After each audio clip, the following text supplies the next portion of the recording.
Showbiz fanatics. Third party sa hiwalayang Catherine Bernardo and Daniel Padilla. Abay, meron pong mga hindi pangkaraniwang pangyayari sa kanyang buhay ngayon. Ano nga ba ang nakapaloob sa balitang ito?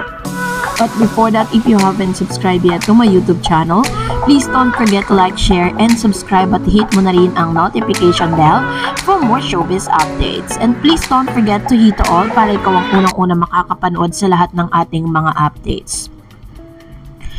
Pagkatapos ngang sumabog sa lahat ng social media platform at sa lahat ng mga news online ang patungkol sa hiwalayang Catherine Bernardo and Daniel Padilla, ay isa lang po ang babae na itinuro. Although marami pong mga babae ang na-involve, maging ang pangalan ni Miss Jillian Vicencio na nakasama po ni Miss ng Katniel sa kanilang natapos at successful na teleseryeng Too Good to Be True, ay nagsalita na ito sa publiko na wala siyang kinalaman. So dahil po dito may mga naglitawang mga kwento at kanya-kanyang espekulasyon at kanya-kanyang interpretasyon tungkol sa hiwalayang Catherine at Daniel Padilla. At isang pangalan lang po lagi ang lumalabas, walang iba kundi si Miss Andrea Brillantes. So dahil dito, ang lahat po ng mga marites, ang lahat po ng mga marisol, at ang lahat ng mga showbiz insiders ay nagbibigay ng kani-kanilang interpretasyon base po sa kanilang mga naririnig na balita. Isa na rito si Miss Christy Permin. Panoorin natin ito. Tungkol kay Andrea Brillantes. Yun na nga.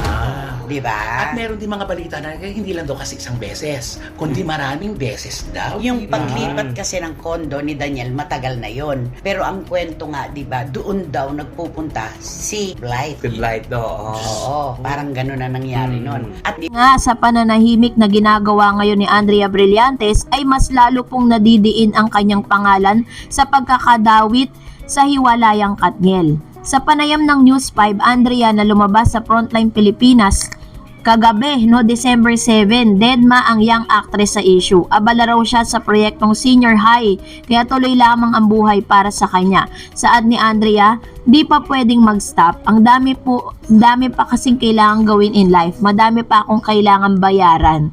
Kaliwat kanan ang batikos ng netizen kay Andrea na itinuturing third party sa Katniel breakup pero deadma na siya rito. Naging inspirasyon daw niya sa pagdidedma sa bashing at intriga ang karakter niya sa senior high dahil nagkaroon din siya ng personal growth. Saad ni Andrea, siya'y laging palaban, siya'y laging sumusunod pero doon mo rin maaaral na hindi dapat sumusugod ka lang parate, dapat nag-i-strategize ka rin. Ang pinoprocess mo muna yung emosyon mo. Noong November 8, 2023, ibinalita ni OG Diaz sa kanyang YouTube channel ang usap-usapang hiwalay na umano ang Katniel. Dito na lumabas ang pangalan ni Andrea. Ayon kay OG, pasikreto paumanong nagkikita ang dalawa. Bagamat kalaunan ay binawi ito ni OG nang sabihin niyang hindi sa kanya unang nanggaling ang chismis. Galing daw ito sa isang source na ayaw magpapangalan. Ipinagtanggol naman ni Andrea ang inang si Bel Brillantes mula sa bashers. Dahil kamakailan lamang ay nagsalita yung nanay nitong si Miss Andrea, pero ito po'y walang kinalaman dun sa kanilang sa hiwalayang Katniel. Kumbaga pinagtanggol niya lang yung kanyang instinct being mom is ginawa niya sa part na yon. Pero this time, ito na nga, dahil talaga namang pinag-uusapan po yung mga, alam niyo naman po, if you're doing good, good will come back to you. This is gonna be the law of karma. Ito po yung sinasabi ng ilan na ito daw po yung karma na dumadating. Kasi matapos po na may mga source na nagsasabi na si Miss Andrea Brillantes ay affected na yung kanyang mga negosyo. Kasi if you remember, Miss Andrea Brillantes is one of the CEO na po siya ng kanyang sariling brand. At the same time, talagang masasabi mong bilyon ang sumusuporta dito kay Andrea Brillantes, naglo-look up dito sa batang ito. Dahil masasabi naman talaga natin na may talent siya, maganda, 'di ba? Nasa kanya na lahat ng karakter. Kaso nga lang, pagkatapos po niyang manahimik at hindi na magsalita at walang komento patungkol sa hiwalayang ito at nadidiin yung kanyang pangalan, ay unti-unti pong nagkakaroon ng malaking impact ito sa kanyang career. Una, Nagkaroon ito ng malaking epekto sa kanya pong negosyo dun sa brand na kanyang ini-endorso. Pangalawa, may mga endorsement po kahit hindi pa napapatunayan at hindi pa po nagsasalita si Andrea patungkol sa issue, may mga brand na nagpo-pull out na dito kay Miss Andrea. Parang yung trust, yung loyalty, tsaka po yung ang gusto kasi ng isang pag ikaw ay naging isang brand ambassador, tinitignan kasi nila yung iyong background. Hindi lang dahil popular ka, kung hindi tinitignan din nito yung moral mo, no? Dahil dito sa pagkakasangkot niya is pati yung kanyang karera, pati yung mga endorsement niyang napakarami, yung mga product endorsement ay unti-unti na ring nalulusaw at nawawala. Kaya nga po ang hiling ng marami, ang request po ng mas maraming mga netizen na ipagtanggol niya yung kanyang sarili. Magsalita na siya tungkol sa bagay na ito kasi sabi nga ng ilan, ang kasabihan na kapag ikaw ay walang sinasabi, silence means yes. Dahil ba hindi niya maitanggi? Dahil may mga ebidensya bang nagsusumabog sa social media kaya hindi siya makatanggi? Or dahil ba nag-i-strategize siya katulad ng sinasabi niya ngayon, 'di ba? Gusto niyang manahimik muna and naniniwala siya na let that history die itself, 'di ba? Sabi parang hayaan mo nang mamatay yung issue. Pero dahil po sa sobrang sikat at sobrang prominent at sobrang daming naglo-look up sa Katniel, parang medyo matatagalan pa bago maka-move on. Hanggat nakahang kasi ang lahat ng mga fan kung ano ba talagang tunay na dahilan ng kanilang paghihiwalay. Kaya hanggang ngayon ay talagang inuurot pa rin itong si Andrea Brillantes patungkol sa isyong ito. Kaya naman abangan natin kung ano ba ang susunod na hakbang na gagawin ng batang ito. And dahil dyan, narito naman ang ilan sa mga komentong napili po natin mula sa ating mga legit viewers at mga Katniel fans. Sabi po ng isa, sabi ni Elima Nalili, tama ng desisyon ni Kat, sapat ng lahat ng mga pangunawa niyang nagawa na binaliwala ang damdamin niya. Marami nagmamahal kay Kat, kaya yan nagiinom dahil alam niya kung ano yung ginawa niya. Ikaw ang masaktan, makakain ka kaya na pinagtatawanan ka. Na pag nakatalikod siya, masyadong inabuso. Ayun. So ito naman po yung isa sa mga komento niya na tama lang po yung desisyon ni Catherine Bernardo na talagang it's time para iparamdam niya naman kay Daniel yung worth niya, 'di ba? Bilang naging girlfriend niya, bilang naging partner niya in life. At syempre, gusto rin naman ni Catherine na mag-grow individual kasi parang mula pagkabata nila hanggang sa nag-edad ng 21 years old silang magkasama. This time, susubukan nila mag-grow individual. Mas maganda po 'yan kasi mas makikita mo yung halaga mo Sabi naman po ni Tracy Love Ration, I pray na wag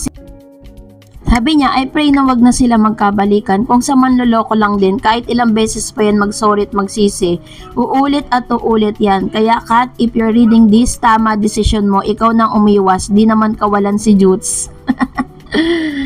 So, yun na yung panibagong tawag dito kay Mr. Daniel Padilla. Matapos nga na sumabog yung issue patungkol sa jutay issue niya. 'Di ba? Parang yun na yung naging tagline sa kanya. And medyo hindi nakakatuwa yung mga ganun, 'di ba? Kasi parang pag tinignan mo silang dalawa for 11 years, talagang very respectable couple, very classy couple. 'Diba? Kung ginagalang talaga yung kanilang relasyon for 11 years. Tignan niyo yung mga artista, 'di ba? They keep on asking na yung mga reporters tinatanong sila pero never po silang magsasalita. Sabi naman po ni Rosana Suason Martinez, paano di papayat? Grabe naman ang sakit na ginagawa ng boyfriend. Tapos yung nanay ng Daniel, okay lang sa kanya ginagawa ng anak. Let bygones be bygones. Ayaw ko nang makipagbalikan dahil when he did it first time, he will do it again and again. Alam mo, totoo to, real talk to, diba? Nagawa niya na nga minsan diba? Pero sabi nga, is let's give them Daniel the benefit of the doubt. Mali naman natin sa paghihiwalay nila, 'di ba? At makita ni Mr. Daniel Padilla yung worst niya. Kaya nga ang pinaka-goal ngayon ni Catherine is gagawa siya ng mga bagong memory sa buhay niya na hindi niya kasama si Daniel.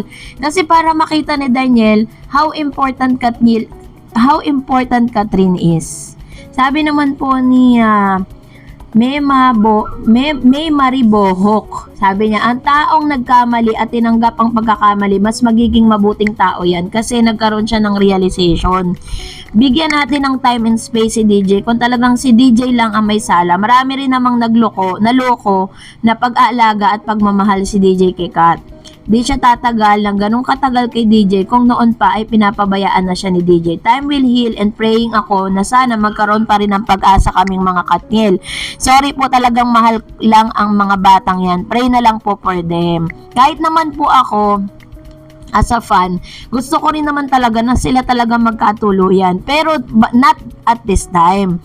Hayaan natin sila na na i-enjoy nila yung space na gusto nila. Kasi kapag toxic na yung relationship po ninyo sa isa't isa, it's time for you to break up first, 'di ba? So, hayaan natin na ang panahon na ang magbabalik sa kanilang relasyon. Kasi hindi naman po ganun kadali na itatapon mo yung 11 years. At tama naman po si Miss May Marie na nakita naman natin how Daniel took care of Catherine during those happy moments, diba? So, dumating lang talaga sila sa point na kailangan nila maghiwalay. And of course, another comment, sabi po ni TCS, he'll never find another Catherine unless mag-umpisa siya ulit sa bata na pwede niyang bantayan. May bata na nga pero pinagsawaan na. In the future na mag-aasawa yan, he'll always compare the best he had and won't find satisfaction. Kaya balik uli yan sa pagiging cheater. Makailan pang asawa yan until he will finally stop. Ang babae madaling mapaibig as long as they are treated with respect and dignity. True. Catherine will be happy at the arms of true and respectable man. Now it's the time for Daniel to have one night stand or more with anyone he likes. He is free. So, ito nga yung issue, diba? Parang nakipag one night stand nga daw. Di umano, itong si Daniel. Doon po sa nasabing third party. Ay nako, nakakaloka yung mga revelation. Lalo na po ngayon na hiwalay na sila. Mas marami pa po mga revelation na naglalabasan hanggat hindi po sila nagsasalita patungkol sa tunay na dahilan ng kanilang hiwalayan. Hindi po matatapos ang mga spekulasyon, diba? So, better yet is hayaan na lang natin, no, na ang tadhana ang magsabi. Sabi po ng Brillia Agustin, Kat, we love you, sarili mo nang uunahin mo.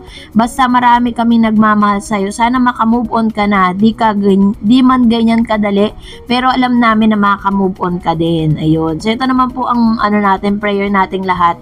Na sana nga, si Miss Catherine Bernardo ay makamove on na dun sa sakit na nararamdaman niya ngayon.